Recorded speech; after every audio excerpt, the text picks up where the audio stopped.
নিজনে চাম্বারা বড় দুইটা ৰাজনৈতিক দল তেওঁলোক যদি এক হয় এটা তো অসমৰ কাৰণে ভাল খবৰ टिसिया जारि एकतनि गेजेरजों जेसेबां जौगानांगौमोन जौगानायाथ' बेसेबा गोजान माने बासायनांगौनि लामायावसो थांनांबाय होननानै बुंनाय बायदि दिनै मानगोनां दिपेन बर' सार बिथाङा गासैखौबो खौसे जानो लुबैनायखौ हांख्रायनायखौ जों दिनै वेलकाम खालाम इउपिपिएल हिसाबै जोंहा मोनसे कनफिडेन्स दङ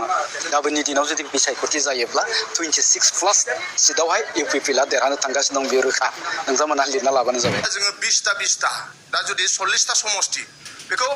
20टा रिजनाल पार्टिजों रानलायनानै गेलेनो हागोन ओंखायनो एफाग्राब जों जुजिबोबाय दा बे दिनैहाय जे समाजे हांख्रायदों जे खौसे जालायनांगौ रिजनाल पार्टिफ्रा जोंनि गोहोखौ जोंनि आखायाव लाखिफिननांगौ दुलाराय बर' फरायसा आफादनि आफादगिरि दिपेन बर' सारखौ बिथांनि टुइटखौ बिथांनि ससियेल मिडियायाव होनाय मेसेजखौ बयबो नुदों आरो दहायबो जोङो मोनसे प्रेस मिट होनायखौ नुदों बयबो राजनीतिक हान्जाखौ खौसे जानानै बे बिटिसिखौ बासायनायनि खोथा बुंनायखौ जों बयबो नुदों रायजोआ बेखौ एक्सेप्ट खालामनांगौ आरो बे रावनि सायाव बे प्लेटफर्मनि सायाव रायजो राजा गोनो गोथो जायालासिनो समर्थन खालामनांगौ होननानै आं दिनै खावलायगोन जे राजनीतिक जे थासारि जाबाय थादों जे मोननैबो रिजनाल पार्टी इउपिपिएल आरो बिपिएफ बे मोननैबो हान्जाखौ खौसेयै फैबाय थानाय बिसायख'थियाव गेलेनो जे दिनै दुलाराय बर' फरायसा आफादनि आफादगिरि मानगिरि दिपेन बर'आ भारतनि उदांस्रि सानाव जे मोनसे मेसेज होदों बे मेसेजखौ आंबो बरायो सासे बिटिसिनि नागरिक जानानै आरो मोनसे समाव दुलाराय बर' फरायसा आफादनि सासे मावथि जानानै आंबो खौसे जानायखौ लुबैयो मानोना जोंबो नुबोदों सोमावसारनायखौ आरो जोंबो सोमावसारनायाव बाहागो लानो मोनबोदों दा बेनिखायनो जोङो जे जों बर' जाथिया एफाग्राब जों जुजिबोबाय दा बे दिनैहाय जे समाजे हांख्रायदों जे खौसे जालायनांगौ रिजनाल पार्टिफ्रा जोंनि गोहोखौ जोंनि आखायाव लाखिफिननांगौ दा दिनै बिथांनि जे मेसेज बे मेसेजखौ जाहाथे जोंनि लिडारफ्रा पजिटिभ लानानै आवगायलाङो फैबाय थानाय बिसायख'थिखौ जयै गेलेनानै जों एबसुलिउट मेजरिटि रिजनाल पार्टिया लानानै जाहाथे जोङो सरकार दानो हायो लोगोसे 2026 सनावहाय जे एमएलए इलेक्सन जानो थांगासिनो दं बे इलेक्सनावबो जोङो 15टा जोंनि रिजनाल पार्टि गोजा देरहालांनानै आसाम सरकाराव दानायाव जाहाथे जों लायन शेयारखौ लानो हायो जाहाथे गोबांथार साबानि बारा जाहाथे जोङो बेवहाय केबिनेट मन्थ्रि लानानै जाहाथे जोङो जोंनि बिटिसिखौ जाहाथे जौगाहोनो हायो जोंनि सेंग्रा सिख्लाफोरनो खामानि होनो हायो साख्रि बाख्रि होनो हायो इन्डास्ट्रि गायसननानै बा गोबां सेल्फ एमप्लयमेन्ट माखासे प्रग्राम लानानै जाहाथे जोंनि इयुथ्सफोरनो जाहाथे खामानि होनो हायो आरो बिटिआर सुक्तिनि गेजेरजों जायफोर माने लाब जाथावथाव दफाफोर दङ जोंनि थाखाय दिनै एनडिपिबिनि समस्या जेलनिफ्राय बख'नांगौनि माखासे खामानि मावनांगौ दं जाहाथे बेफोरखौ मावफुंजोबनानै जाहाथे जोङो मोनसे गोग्गो समाज दानायनि थाखाय खामानि मावनो हायो जाहाथे गुन गोनां सोलोंथाइ दानायनि थाखाय जों खामानि मावनो हायो सेन्ट्रेल गभर्नमेन्टआ बिटिआर सुक्तियाव जेब्लानाखि दफाफोर दिनैहाय एनआइटि बानायनायनि बाथ्रा नेरिम बानायनायनि बाथ्रा स्पर्ट्स इउनिभार्सिटि बानायनायनि बाथ्रा ट्राइबेल इउनिभार्सिटि बानायनायनि बाथ्रा दिनै इउएन ब्रह्म सेन्ट्रेल इउनिभार्सिटि बानायनायनि बाथ्रा जाहाथे बिथांमोना जाहाथे इमिडियेट जाहाथे गायसनफैनांगौ जायो बेखौ जोङो खौसे गारांजोंनो आवाज होनानै जाहाथे जों बेखौ मोनफुंनो हायो बेनि थाखाय आं खावलायगोन बिपिएफनि लिडार इउपिपिएल लिडार मोननैबो दोलोनि लिडारफोरखौ आं दिनै खावलायगोन जाहाथे जोङो बेक्तिगत स्वार्थखौ दोनथ'नानै जाथिनि बृहत्तर स्वार्थनि थाखाय जों खौसे जानांगौ आरो जोङो जे जाथिनि जे मर्यादा बिटिसिनि हा हुखौ जों रैखा खालामनाय जोंनि राव थुनलाइखौ रैखा खालामनाय जोंनि हा हुखौ रैखा खालामनाय माने अलराउन्ड डेभेलपमेन्टनि थाखाय जों खामानि मावनांगौ दासान्दि जों नुगासिनो दं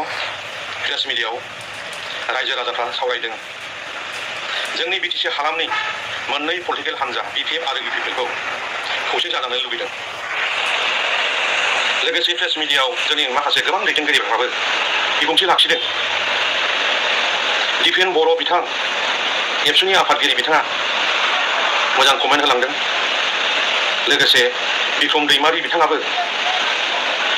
मोजां कमेन्ट होलांदों जोंनि बर' हारिनि पलिटिक्स हान्जा मोननैबो पार्टिया खौसे जानांगौ लोगोसे फैलाजे बरगयारि इउपिपिएलनि दैदेनगिरि बिथाङाबो बुंलांदों लोगोसे कासथम बसुमतारी बिपिएफनि लाइमोन गावखंनि दैदेनगिरि बिथाङाबो मोजां कमेन्ट होलांदों गावजों गाव अनलायनानै 20टा समष्टिखौ राननानै इलेक्सन गेलेनायनि खोथा होनदों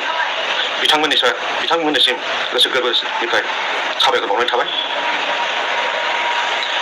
दा रायजो राजाफ्रा नुदों दाखालि जोंनि आसाम हादरनि सिएम मानगोनां हेमन्त बिश्व शर्माया मा बुंदों जोंनि बिटिसिआव बिजेपिआ हारसिङै गेलेगोन फैगौ 2025 इएम इलेक्सनाव दा बिजेपिआ फैनानै हारसिङै जुदि देरहायोब्ला नेशनेल पार्टिया जुदि जोंनि बिटिसिखौ सालायोब्ला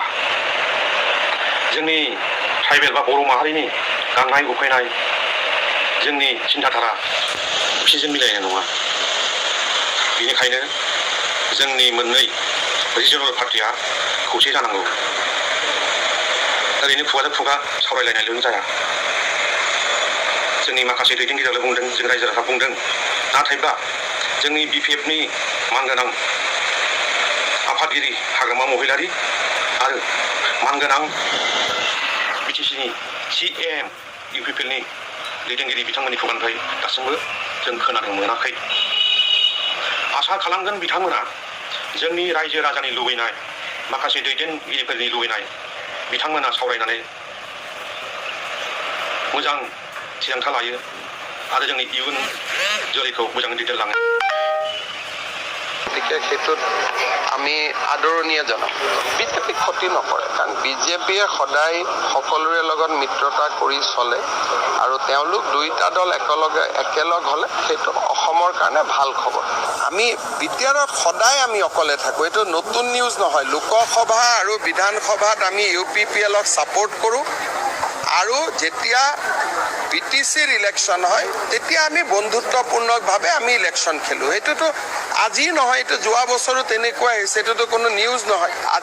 আজি নহ'লে কালি ঘোষণা হ'ব আমি ইউপিপিএল হিচাপে কোনো দল সংগঠনৰ লগত বেয়া হোৱা বা বেয়া পাব পৰা কাম কৰিবলৈ আমাৰ মন নাই কাৰণ আমাৰ ৰাইজে যোৱা 30-40টা বছৰত